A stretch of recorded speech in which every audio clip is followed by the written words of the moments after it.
Dobrý deň, pokračujeme v predstavovaní systému VESTO. Tentokrát sa zameráme na veľmi podstatnú časť samospráv, povinné zverejňovanie. V našom systéme je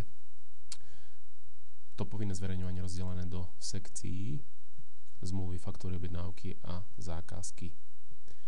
Takýto výpis má k dispozícii aj náš návštevník, s tým, že v tomto zozname môže jednoducho vyhľadávať priamo inline. Môže si tieto záznamy zoradzovať podľa týchto kritérií: dátumu, názvu, popisu, typu.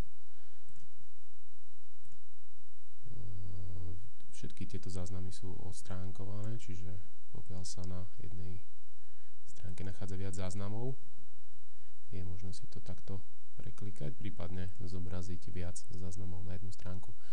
Vráťme sa do administrácie, čiže pre nás je veľmi podstatné, ako sa pridáva dokument do tohto povinného zverejňovania. Je tu niekoľko povinných údajov, ktoré je potrebné vyplniť, a to je názov dokumentu. To je vlastne tento údaj. Potom je tu nejaký popis, maximálne do tých 255 znakov. Samotný dokument, ktorý si ja vlastne môžem načítať z lokálneho počítača, a jeho dátum zverejnenia. V poslednej časti si vyberiem, o čo sa vlastne jedná, či je to zmluva, faktúra, objednávka alebo zákazka. Po odoslaní sa pridá do tohto zoznamu.